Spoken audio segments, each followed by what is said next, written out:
Today, I want to continue a sermon series I started on Juneteenth. If you were here for Juneteenth, raise your hand. How many of you have seen that? All right. Or seen the sermon. You know I said that should be always in conversation with July 4th, right? That was one of the big things. So we started the conversation about what Juneteenth was and how it should be in conversation with July 4th. It's July 4th weekend. We continue and finish that conversation of the two with each other. Make sense? For those of you who were not here, quick recap of the Juneteenth sermon so you're not completely lost. We talked in Juneteenth about how you have this triumph of America moving closer to the values it says it has, right? Because slavery was this violation of so many values America said it was about, right? And so you move closer. We talked about how you have sort of three different places you can stand when you come to looking at your country, at your home, at your nation, at your community, right? We talked about on one end, there's the person who can see no good. They do not acknowledge any of the good things, the Mudraker. And on the other end, you have the person who can acknowledge none of the bad things that the country has done, your nationalist. And how both are dangerous in their own way, and a true patriot can see what is good, see what is bad, want to make America better, but still loves America, warts and all. Okay? If you haven't seen it, go back and watch it. It's on Facebook. Okay? But that was the basic gist. And we talked about how on Juneteenth, it makes the nationalist really uncomfortable because that is a holiday to talk about where we fell short, where we still fall short, and how we can do better. How our better angels can win out more.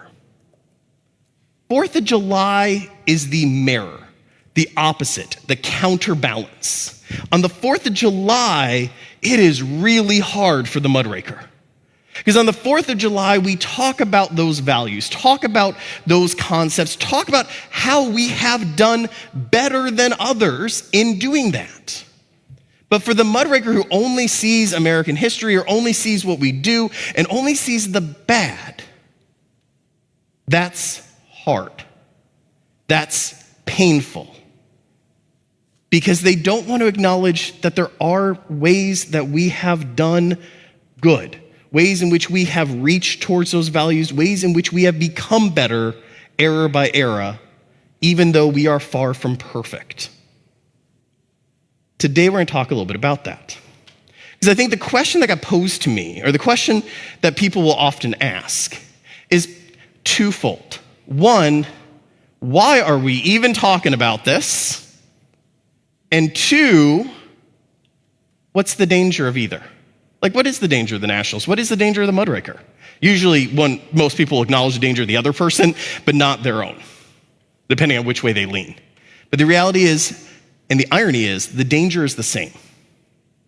So let's first talk about why we should talk about this, and then we'll talk about what the danger is of either extreme. Fair? So when people ask me, why talk about this? This often will come from other clergy. Why? Because our seminaries, for a very long time, I think, floated over into the mudraking territory. There are still theologians that I think have floated over there. Many of you have probably experienced these conversations. For example, there was a time between the mid-60s and the late-ish 80s where seminaries taught us not to allow the American flag on a funeral casket, even if it was a fallen veteran. That was insane. Mostly the seminaries have realized that and backed off of the thing. Because they're like, well, we got to have separation of church and state. Dude, if someone wants a flag on there, let them have a flag. Funerals are about the living and about figuring out what allows people to mourn the best. And what usually allows people to mourn the best is to recognize what was good about the person who died. It's the nature of human nature, right? When someone you love dies, You sit around and you talk about what was good about them. You share the stories, you share the laughter, you share even the things you might share that were annoyances of that person. Invokes healing, invokes laughter, invokes tears, right? Whether or not you're talking about an Irish wake or a very high church German funeral, you speak of what is good. You speak of the ways the person loved. You speak about the things you loved about them, warts and all, right? And the symbols follow that. The person was patriotic. If the person wanted a flag, let them have a flag. Because funerals are about the living in remembrance of the dead. This is one of the reasons we talk about these things. Because for a long time, the church has either thought it had to live on an extreme or have no voice, and yet there is a voice in the middle. A voice of love, a voice of inclusion, a voice of caring where all of the community can come together and find a better way in conversation with each other. Where the Nationalist and the Mudraker and the Patriot can all sit down and talk and figure out where truth lies, figure out what they love and what God is calling them to do. To go beyond politics, beyond partisanship, beyond those things and come together as a community, as a true third space. A space that is dying in America. That place that is not your work, that place that is not your home, that other sacred place. The bowling alleys are empty. The lodges are empty. The sororities and fraternities are empty. If you don't believe me, talk to anyone involved in those worlds. There used to be baseball leagues and softball leagues that every company had. Good luck finding one now. The third spaces have, for the most part, dried up. The church is the last and greatest of these third spaces. A space where you can be something beyond your partisan nature, something beyond politics. You can be truly just human. People who love you, care about you, and frankly don't care what your politics is, because you're more than that. But we won't be that if we can't talk about the whole human experience. And politics is still part of it. It's not about the church telling you what to believe or how to vote or what to do.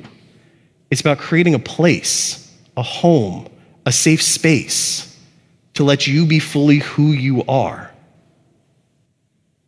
with everyone else around you. A true third place. The danger of the two extremes.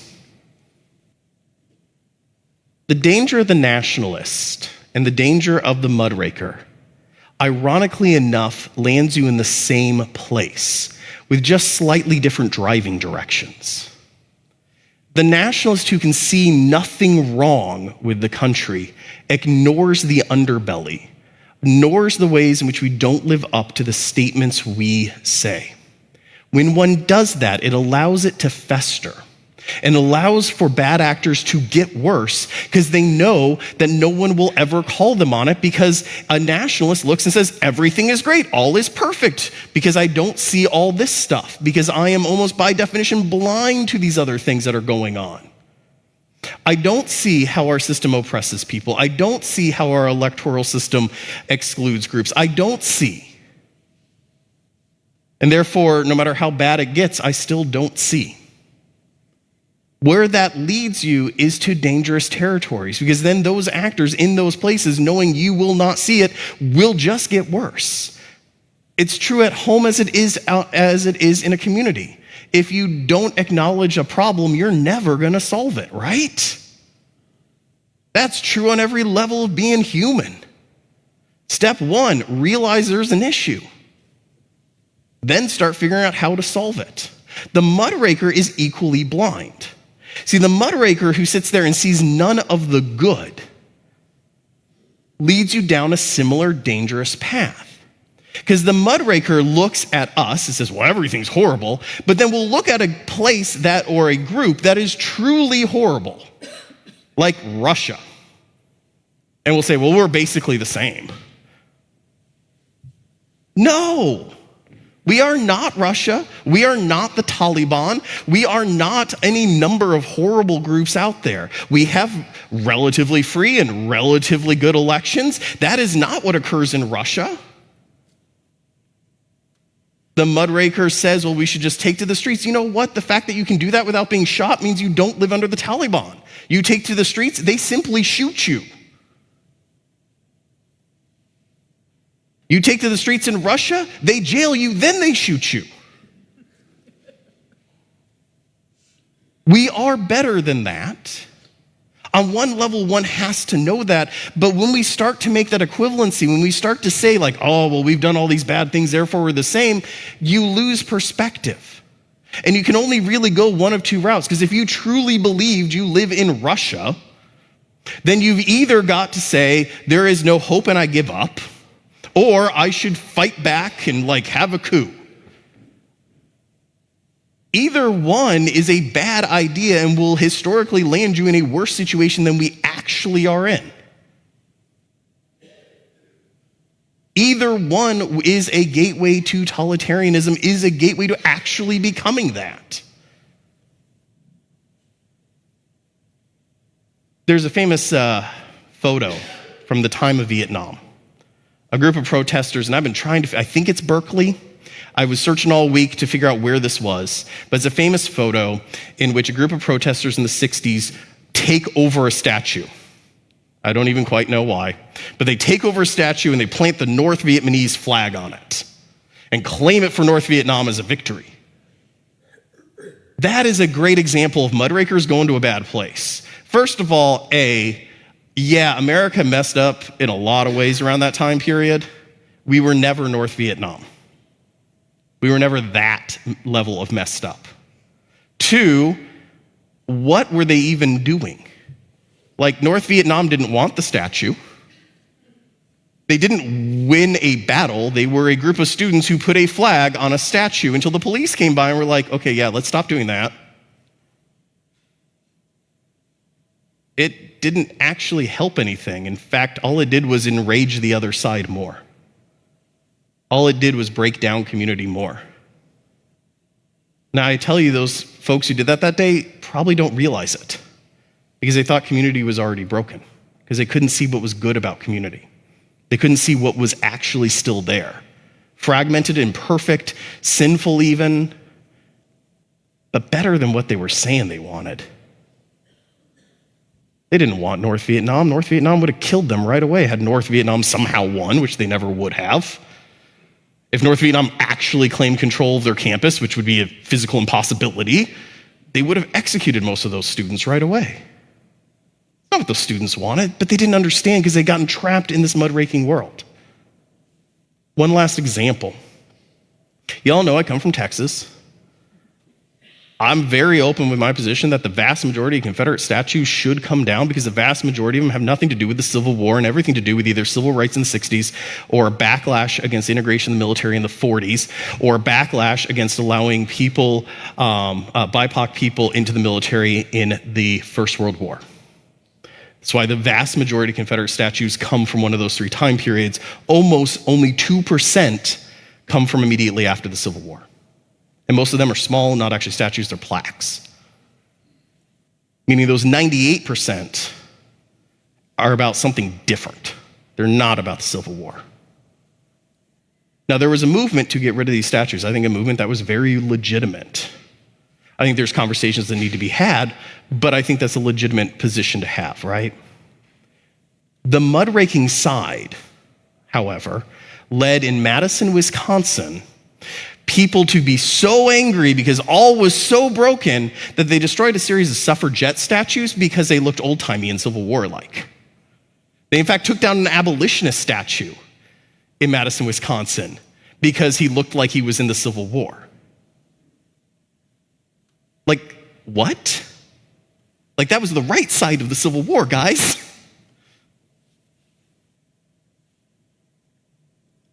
When confronted, they're just like, oh, our bad. See, if you're actually about making the world better, if you're actually a patriot who acknowledges the bad and the good and says, let's work on dealing with the bad, you can be very precise. You can be very nuanced. You can be a person who says, you know what, 98% of the statues or 52% of the statues or 3% or whatever should go. When you're a nationalist, 0 should go. When you're a mudraker, 100% should go. Because the world is either perfect if you're a nationalist or completely messed up if you're a mudraker. Either way, there's no room for conversation, no room for discussion, no room for sensibility or even common sense half the time. That is destructive to community. I think it's the combination of both of these as to why that third space is so strained, so dying, so vanishing.